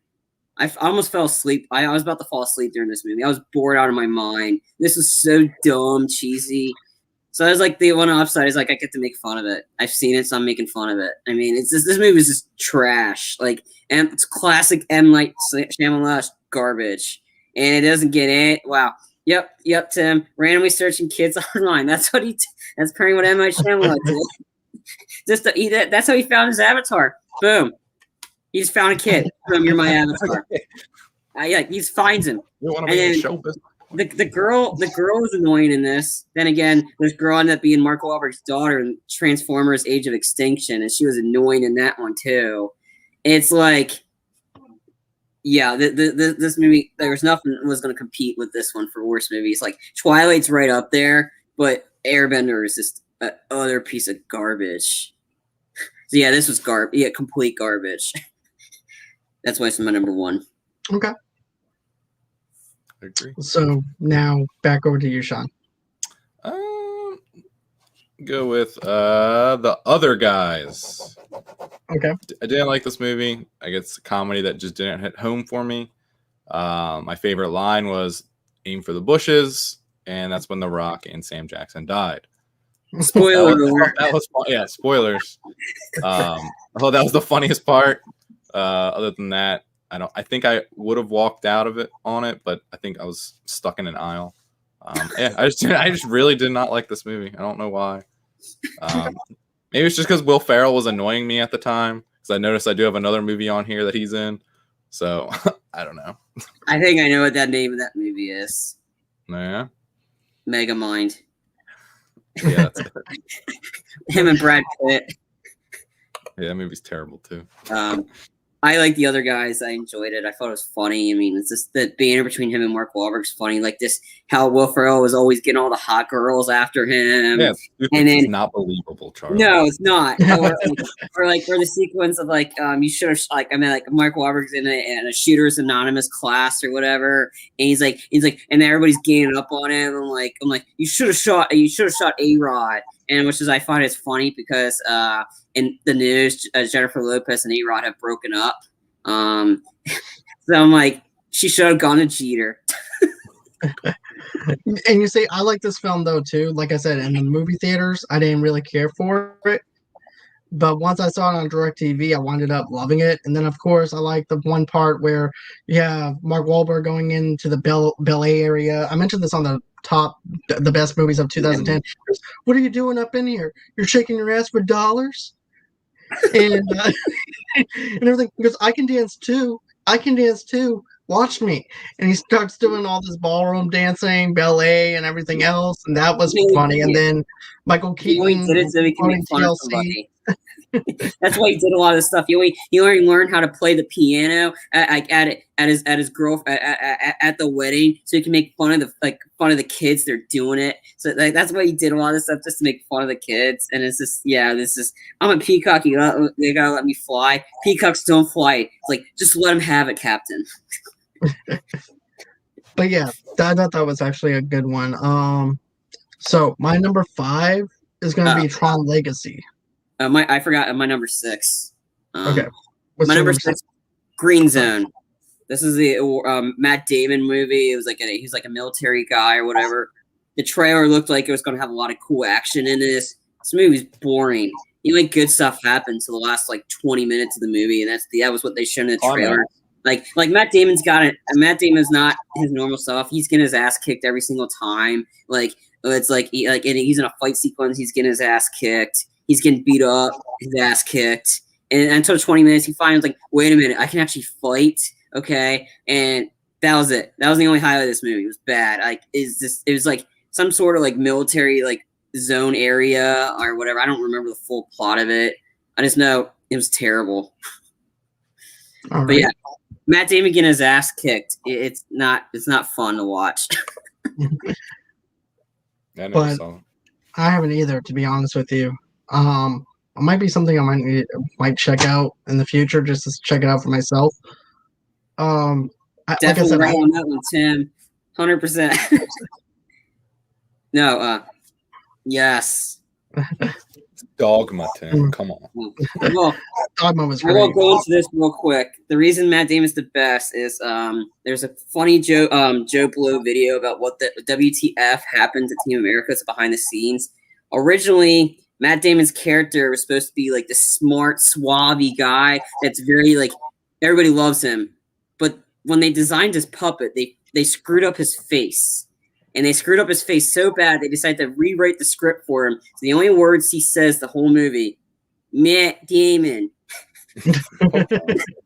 That's all he says the whole movie. Again, Team America is a great movie. You gotta watch it. But Matt Damon is absolutely like it's not the voiceover. It's just so funny. He's like all he does the whole movie. The puppet says like the script's like Matt Damon and Matt Damon. Again, we got to do a review for Team America. It's a great movie. Okay. Anyway, go ahead, John.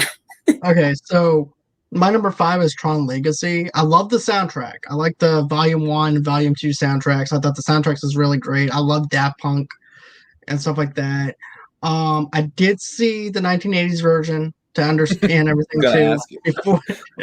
Before I saw Tron Legacy, so I actually knew about how the first one ended and also too why the sign keeps on going back to the arcade and maybe he might get zapped in to try and save his dad and everything. Here's the thing. I thought there was some beautiful shots of the CGI. I thought the nightclub scene was one of the best scenes that we got when it came down to that universe. But underneath the surface of it all and everything, I really wanted to enjoy it. I just didn't like the dialogue with it. I also thought it could have actually been better and everything, especially with the special effects that we have out today. And it, don't get me wrong, the effects were great. There were some beautiful shots that was in it. But overall, I just didn't really care for the acting and things like that within the movie in itself. And it was just one of those films that I'm like, okay, I can listen to the soundtrack and enjoy it without seeing the movie again. Because the soundtrack alone is one of my favorites. Off the Grid is probably one of my favorite songs off the soundtrack and everything too.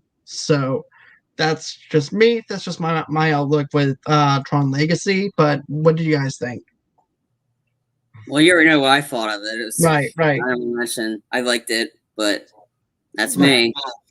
I mean, I thought it was good. I want to say I hated it or disliked it. I do think that it did peter out near the end, like him first getting in there and competing in the games, and then I think. Isn't it near the end he gets in some like ship and he's going across like a big vast like I think I remember like kind of like starting to check out at that point. But yeah, it was like he was in a ship and they were having a shootout with Tron guy and then Tron guy. Yeah. Tron guy. That sounds like a bad superhero name. What are you, Tron guy? No, I was thinking of the Top 0 web redemption on Tron guy. And it was like it was the original Tron dude that was working with not Jeff Bridges, the one that was his partner or whatever. He when he turned bad and or I think or was just called Tron. I think that was the guy's name anyway. So and he turns good, which I thought was cool. Mm-hmm. The ending was a little sad. I'll admit that. It's like when in order to defeat the other version of Jeff Bridges, he had to become one. I thought that, and then like in the flash before the eyes, but when Sam and Cora get out of there, that was kind of sad. But like I said, I enjoyed it. I thought it was cool visually. It was, yeah. Like I remember, like I said, I've seen it. I remember liking it or thinking it was okay, but I have no desire to ever watch it again. So I don't know how you put that in like a rating though. So, not good, but not great. Yeah, I guess that'd be it. Maybe not good, not great. Me. My number 5. I had the movie Killers of Ashton Kutcher and Katherine Heigl. This was garbage. Yeah, Katherine Heigl just needs to stop. Like, it's like she was great in one movie, and that was Knocked Up. That movie was hilarious. Judd Apatow. That was the first Judd Apatow movie I watched. Was Knocked Up. The movie, I was crying laughing like the first 2 minutes in the movie when you meet Paul Rudd's kids. And they're like, I Googled murder. You Googled murder? What did it say? It didn't tell me anything. It showed me a bunch of pictures. And that whole sequence alone was hilarious. And then the whole joke with the beard about the whole joke on like that. I'm like, oh God, you look like a guy that just went to Burning Man. Or the jokes with that. And then that one line, I'm like, we all get laid tonight. It's because of Eric Bana in Munich. It was because of that line. That's what made me want to watch Munich, and that's what I did in my first review for us, like for the page, Sean, was Munich. It was because of that movie. That's why I wrote in the review that line. It was what got me interested in this movie. Eric Bana was a badass in Munich. Like her in 27 Dresses or The Ugly Truth? I mean, I watched The Ugly Truth. Gerard Butler.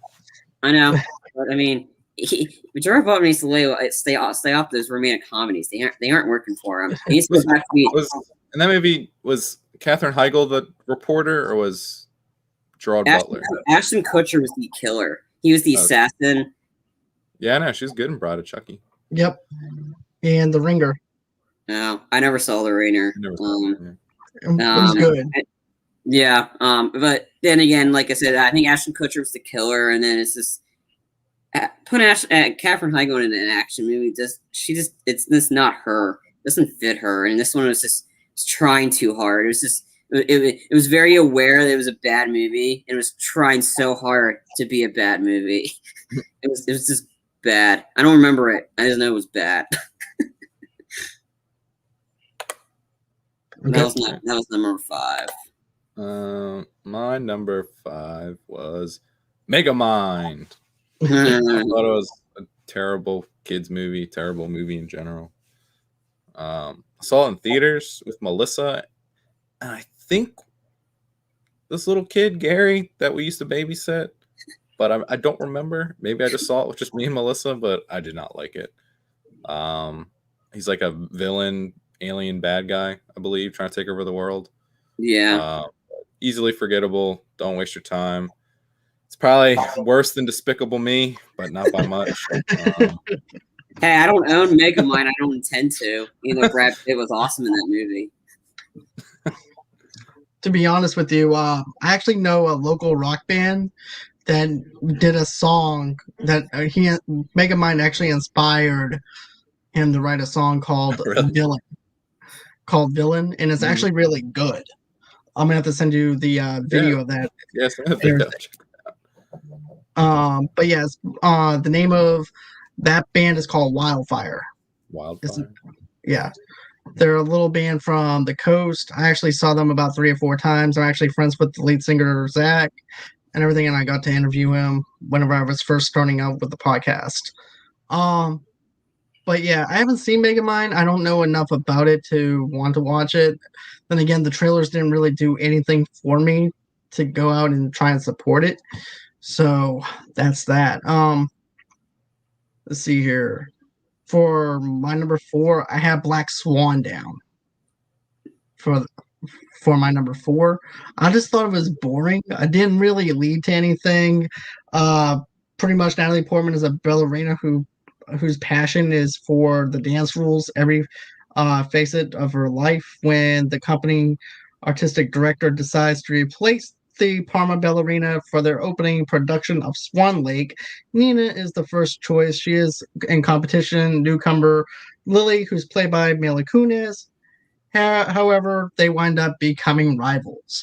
So if you think about it, this is actually what this is pretty much like I, Tonya in a sense, but with ballerina. Did they hook up in that movie though? So, but what I mean by I, Tonya is about Tonya. If you actually think about Tonya Harding and placed her in a ballerina type movie with ballet, this would be this movie. because they're rivals. They're trying to get even with each other. They're trying to outplay each other. This movie is very bland, very boring. And I was expecting so much more from it because I was like, "Oh, this is the best movie. You need to go out and see it," and everything else.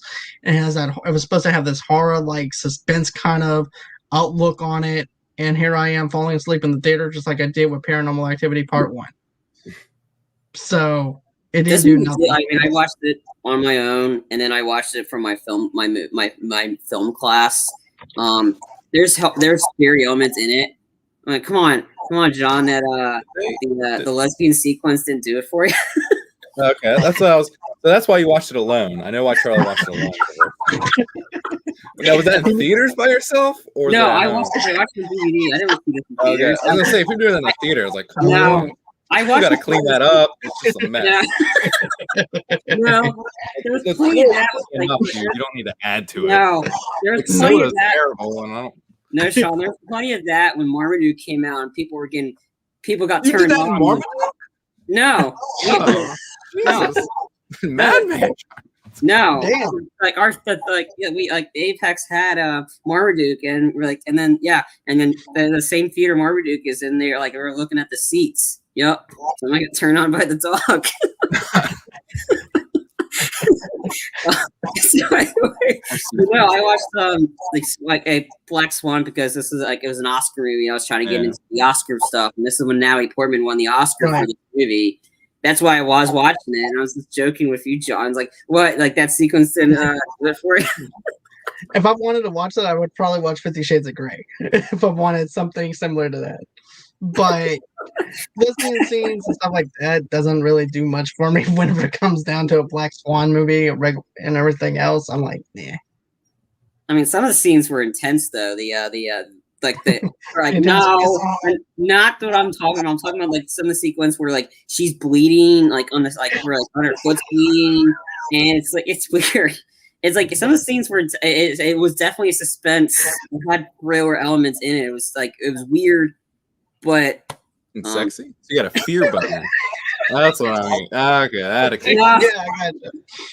No, Sean, that's enchantress for you. I'm gonna watch that before I go to bed tonight. No kids. No, you're not allowed to watch this video. This is for adults. This is dad time.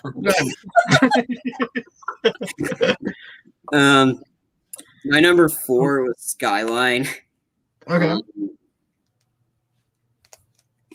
The Skyline was garbage. The plot is like the aliens have taken over and started like it was like it's supposed to be like some sort of like disaster movie, but it was not really. It was really terribly. Everybody's having a big party, and then you see these spaceships where aliens are abducting people, and they're like making them disappear or whatever.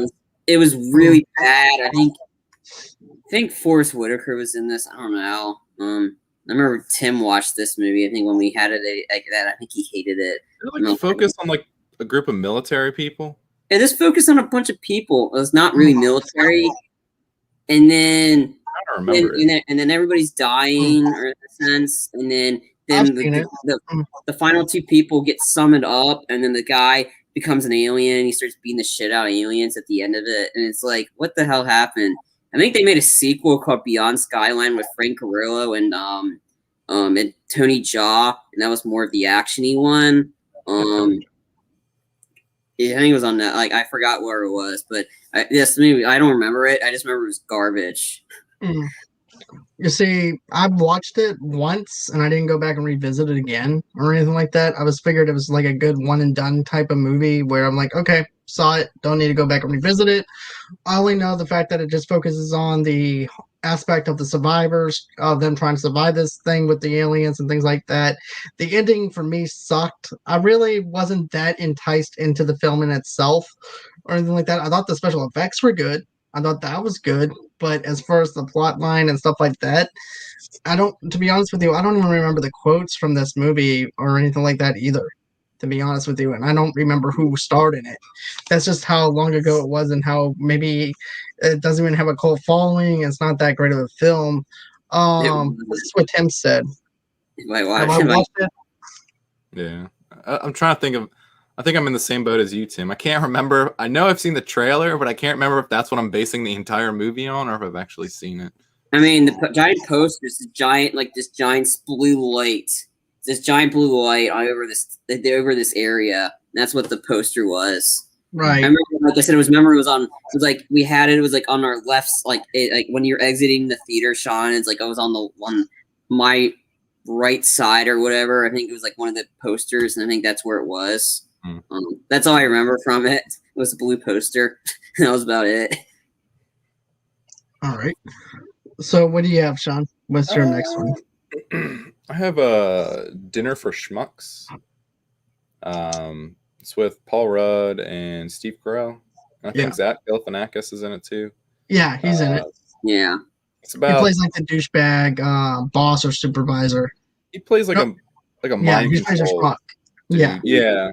So I guess the premise of the movie is Paul Rudd's character is trying to get up, like higher in his company, and to do that, they have like this dinner party where they essentially invite weirdos or schmucks, and they make fun of them. And Paul Rudd's character meets Steve Carell's, and they decide to take him. And yeah, I remember not liking it, but also when I was watching the movie, there was one guy that got really drunk in the theater, and I had to help carry him out. So I don't know if that had like anything to do with it, that it kind of like dampened the experience. But yeah, I didn't think it was that funny. It was more like cringy, which I only can take so much of that until I turned off by it. I mean, I saw it after work one day. I watched it. I mean, I thought it was funny. I don't remember much of it. I just know Steve Carell's character like making like puppet like not marionettes, but like cut like he recreates sequences, and like I think he was like dead mice. Dead mice. Yeah, and dresses them up. Yeah. I think one of the guys from What We Did in the Shadows was Paul Rudd's girlfriend's boss or something. He was like this artistic guy that's very like out there. But he was one of the vampires in What We Did in the Shadows, which is recommend that movie. It's hilarious. The guy from Flight of the Conchords. Yeah, I think he was also in Flight of the Conchords. I can't remember his name. I know it's not Waititi. No, it's not YTT. But yeah, I remember seeing this movie in theaters myself, to be honest with you. I love Steve Carell. I like Paul Rudd. I was expecting a lot from it. Jeff Dunham is actually one of the other people that they bring to dinner. And matter of fact, he made one of the puppets specifically for the movie and everything too, which is the puppet with the big boobs that he had. He made that specifically for the movie itself. But there was moments where it was funny, and then there was moments, it's like I can actually see this once and be done with it. It was Jermaine Clement was the guy's name. Okay, yeah, Jermaine. Okay. Yeah. But I'm with you though, Sean, though, too. Like if something winds up happening in the theater that I'm in, it takes me out of it to the point where I don't even care about seeing the movie. And that happened to me on Daddy's Home Part 1. Mm-hmm. With Will Ferrell, where I had this annoying kid kicking my seat. And I said, if you don't stop kicking my seat, I'm going to break your foot off and I'm going to shove it up your ass. But damn. But it took me out of the movie to the point where I'm like, okay, I can't even watch this on DirecTV when it comes out. Yeah. And I also gave it a bad review because of the fact that I had a horrible experience in the theater when I saw it. So I can actually relate to you on what you mean by certain people taking you out of Dinner for Schmucks, if that might have been the reason why you didn't like it. The mouth breather? I don't remember, Charlotte. Or Tim. Was it at Apex, or did we go somewhere else? I just remember, like, Dinner for Schmucks was like this. It was like really hot in the theater, and this dude, like, he just like reeked of booze, and he was sitting on an aisle seat, and I'm like in the back, and he just falls over, and it just like collapses in the aisle. I'm like, motherfucker. So like go get Katie, and like it takes me and her to like lift him up and just to carry him out, and then we had to call the police or whatever to come get him. Yeah. He said Annapolis. I don't remember. We saw a lot of movies together, Sean and Tim. Like, so I can't remember. I don't know if it was Safe or I don't know. Tim with us for Safe? Yeah, it was in April when we that was yeah. I forgot. But no, I remember like in 2010 is also the year where we had where we had a lot of giant standees, and this one was for Prometheus. No, I think that was 2012. Never mind, that's later on. But anyway, the standee was about to hit somebody, so I left my area and ran and jumped 3 stairs to stop it from falling, and that's when I hurt my foot. Action Jackson over here. Well, yeah, and then it was like I had some serious airtime too, and then afterwards I couldn't put pressure on my foot, and I was like hopping up, so I was going to go clean the next movie, 1 foot, just that, and then Ashton was on duty with us too. But I remember that's for when we had the Prometheus, but some of the standees we had were just not necessary. Yeah. Let's see. So for my number 3, I've got Iron Man 2. Because here's the thing, I didn't like Mickey Rourke as the bad guy. I thought the story flow wasn't that great of a film.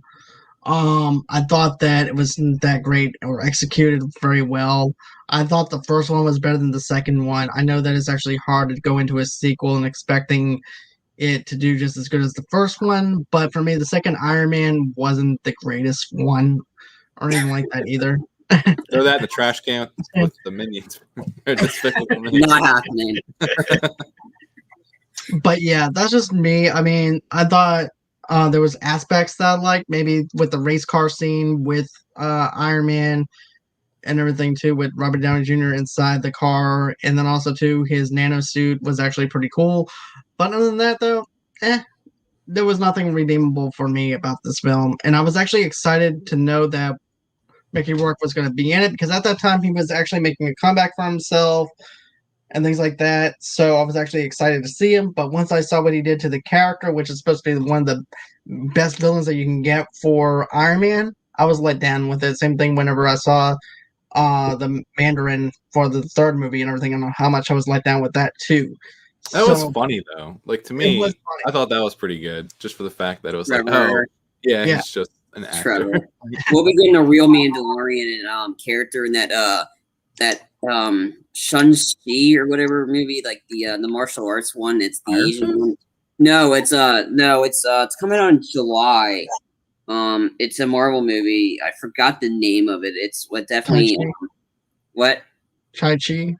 Yeah, it's something of that. Or Moon Knight, or is it Moon Knight? It's not Moon Knight. It's coming out in July. That's all I know, and it's supposed to have the Mandalorian character in it. Okay. But no, I liked Iron Man 2. I thought it was entertaining. That's why I had it in my favorite. I think I had it in my favorite list. Yeah, I had it number 9. Yeah, it's like, I mean, there's a lot of elements in it. This is like the next big Marvel movie. This is what really kicked off the Avengers, because immediately after that we got Thor. Which, yeah, I was a little like, I mean, the more you watch the first Thor movie, it gets better. Of course, the best one is the third one. Ragnarok was just, I mean, the best character in the third one is Korg. He's trying to start a revolution, but he just ran out of Waititi, yeah. Korg and Meek. Oh, Meek, you're alive. So anyway, like I said, we kicked off with Thor's hammer was from this. I mean, we got Black Widow, and Scarlett Johansson was great in this movie. And she, like, the sequence where she beat up the entire all the guards by herself. I mean, that sequence was pretty cool. And I like Sam Rockwell as Hammer Tech. He was just his normal self, and he was hysterical in this movie. Like the sequence where, like, all right, we're testing an Iron Man suit. All right, and like we're when at the Senate hearing, 3, 2, 1, and turn, and then the guy breaks his back. Like, I mean, I enjoyed this movie. It was entertaining. Sure, Mickey Rourke's character was lame, but Don Cheadle was great as Rhodey. Because Terrence Howard left after the first one, but we got Cheats. Don Cheadle was great as Rhodey, and he was pretty good in the other ones. But again, I enjoyed this movie. But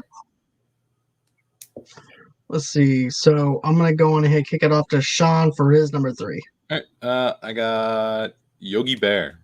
I watched the cartoon a lot when I was a kid. Not that I was expecting a lot from this movie at all, but going in, I was like, God damn, why'd they even make it? Like it's terrible. I don't know if any kids in that age group from 2010 enjoyed it, and maybe that kicked their interest in Yogi Bear off. I don't know. But to someone that watched it growing up, I was terrible. So probably a lot of way better animation than Tom and Jerry. Maybe, I don't know. Tom and Jerry was garbage. Yeah. Like I said, John was like, because he was the one telling me like, "Oh, Tom and Jerry's gonna be a great movie." I'm like, well, I didn't say it was gonna be great. I said at maybe lowering your expectations, maybe it might actually be good. Maybe there might be a chance that it could be good because lowering your expectations could actually enhance your experience. Plus, you feel like it would at least feed off some nostalgia when you were a kid. Right. You know what I mean? So where like you can at least appreciate it, even if it does suck. But this one was like, and in order, because that's when the leak happened, where people were like expecting Tom and Jerry. They got Justice League, the Snyder cut. So they're watching, and so John went 20 minutes in. I'm like, oh my god, this was bad. And Cole hated it too. And then of course Cole is a big Justice League fan, and he's like, oh, of course, I just bashed Tom and Jerry too. So anyway, like I said, I'm familiar with the Yogi Bear. I think somebody created a funny ending. They did the Yogi Bear enda. Black Snake Moan has JT is in it. JT was in the glove group. That was great. Yeah, that's why that movie sucks. That's probably like one of the worst movies ever even made, Charlie. I had to throw that one anyway, but no. Do you own that one? No, I don't. Okay, good. Thanks. I'm actually surprised it doesn't have that in 4K. No, that's even now. But no, like somebody recreated the ending of Yogi Bear as if it was the ending of the assassination of Jesse James by the coward something Ford. They recreate the Yogi Bear ending as that, and you see Yogi Bear get killed. You see them both get killed. I'm like, okay, man, this was in that movie. I'd watch it, but other than that, I've not seen Yogi Bear. I have no intentions to. Right. So, what do you have? All right, my number 3. It's the movie The Tourist. Johnny Depp and Angelina Jolie.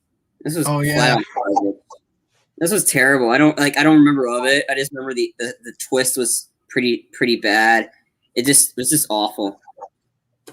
They were both bad in it. There's no redeemable characters. It was just I was aware I was watching a movie. Yeah, that's actually one of the worst ones he's done besides the Drunk Diaries or the Rum Diaries. Yeah. So that's actually in that too. I think Amber Heard was briefly in that the Rum Diaries as well. Right. So I'm gonna get into my number 2, which is Little Fockers. And here's the thing: I love the first 2 films. I thought the first 2 films were really good. The third film was supposed to be this big conclusion where everything comes to a head between Robert De Niro and also, of course, with Owen Wilson's character, with Ben Fokker and everything else, and introducing them to the Fokkers, Gaylord Fokker and stuff like that. Yes, it does come to a head, but it's also very forced on the way they did everything. With this big old huge carnival type setting for the birthday party and things like that. It was just them fighting for no reason. There was just nothing there. No funny moments for me to even say that was redeemable about the film. No aspects that I liked. I liked the first 2 films. I thought the first 2 films were really good on its own. But the third film, I really felt like there was no need to have a third film, to be honest with you. Was I happy to revisit the Fockers? Yeah. But did I actually need to see it? No, not really. I could have done without with just having the first and second films. But still, I just thought the film was very forced on me and everything too. So, what did you guys think? I already mentioned it was a dishonorable mention. Right. I don't remember much of it, to be honest. I like the first 2. I mean, the first one with the volleyball sequence of him like spiking the ball and breaks the girl's nose. I thought that was hysterical. And then the first movie was just funny. Second one I saw in the theaters because I didn't expect to see this in the theaters, but my whole family we went to see it and it was funny. Like I mean, like the guy that looked like Ben Stiller's character was like that, and then I remember enjoying it more, especially after watching that Date Movie, that spoof movie with Allison Hannigan. Like that was pretty much spoofing the whole Meet the Fockers movies. Again, that was funny, but the third one was not necessary. Like the third Mummy movie, not necessary at all. Yeah, I remember seeing it, not laughing, so not good. All right, so I'm going to kick it back over to Sean for his number 2. Right, so this will be the last one on my list because Jonah Hex was my number 1. I have Hot Tub Time Machine. I know, Charlie, you like this movie. Damn you. Yeah, I mean, I didn't see it in theaters. There was so much hype around it, like, oh man, this movie's so funny, it's great. So I went into it expecting it to be like the funniest movie I've ever seen, and I just didn't like it. Great White Buffalo. It was funny like the first time they said it, not the 100th time. Just garbage. You didn't like the Great White Buffalo? The first time they said it, and then after that, I was like, "Well, goddamn, they said it 100 more times." Like, I get it. I get the bit. I love this movie. It was hilarious. Like I said, my dad took my brother and we went to go to the theater to see this, but I think my dad was really hyped for it because he's a huge John Cusack fan. And when he saw him in this, and it was just enjoyable. Like I said, it was funny. Like the sequence I loved the most was the sequence about the bellkeeper, Crispin Gloven's character, about him getting trapped in these precarious situations. When is he going to lose the arm? I mean, that stuff was hysterical. Like this finding and then how Lou was like intentionally trying to change the future, and then he's like having like a beef with this rich guy who was actually Billy Zabka from, I think it was either Billy Zabka or it's the Karate Kid from the Karate Kid. I think Kid from the Karate Kid. Yeah, like Ralph Macchio. It was either Ralph Macchio or it was Billy Zabka. I think it was Billy Zabka was the rich guy. Motley Lou. Yeah. Like I said, it's like, oh man, I was really bummed that the band broke up. What was your band? Motley Lou. I was like, oh, I printed out some Google Maps for you. Great White Buffalo. I mean, this movie's funny. I enjoyed it. It's just funny. And seeing them and then seeing Bucky being like, yeah, we need to fight it for America. And then it's like the song, like when they played Ricky Iglesias, they giving them that the rallying speech to beat up the bully or whatever, and they're playing Rico Iglesias. Again, I thought this movie was hysterical. I mean, it was just funny. All right. I don't agree. Great White Buffalo, Sean. Say it a couple more times. Okay, Charlie. So what do you got for your number 2? Well, we already covered them. My number 2, my number 1 were Twilight Eclipse and The Last Airbender. Both were utter garbage. And my number 1 was Clash of the Titans. So that's pretty much it. So is there anything else that you wanted to add to anything, or you guys are good? Or I want a vote. If whoever listens to this in the podcast or if listening live, do you like Despicable Me? I really want to know. Sometimes I think people are just afraid to say it because everyone loves it, and I think there's a handful of people that are like, the movie's garbage, and I don't get it. I want to know. Let us know. What? I think I'll put a poll up on Twitter and see how that goes. Okay. Because I'm actually interested, because you and I are both on that same level where like we just don't get it. So garbage. Grab it. All right, guys. So if you guys want to, you guys don't have to, but if you want to, go on ahead and donate to the show. How do you do that? Just go to www.gofundme.com/Movie Lovers Unite. Another thing too is we're actually sponsored by Audible, so go on ahead, clicking the link below to get your 30-day trial and everything by Audible. Another thing, too, is if you want to, go for all your entertainment needs and wants by going to www.movieloversunite.com. You can also follow us at Movie Lovers, TV Lovers Unite on Facebook underneath the same name, as well on Instagram and also on Pinterest. And then also, too, you can get this episode wherever you get your podcast from on the audio only side. And then, of course, you guys can follow me at Movie Lovers Unit over there. And of course, you can follow me at John DeGorio 8 on Twitter, and then also too on the Stereo app at Movie Lovers Unit over there. And then that's pretty much all the places that you can reach me at. I appreciate you guys taking the time out of your night to talk about our top 10 disappointed movies of 2010. We've been meaning to do this for a while. I'm just glad now that we're finally able to do it. So, always, until next time, guys, I enjoyed it. I hope that you guys enjoyed it too. I'll be back tomorrow night with Tamika. We're reviewing Malcolm X. This is going to be the end of our celebrating Black History Month. So I hope that you guys enjoyed that whenever we actually have that posted. And always, until next time, guys, it's been real. It's been fun. Can't wait to do this again. And bye-bye. See ya. See ya.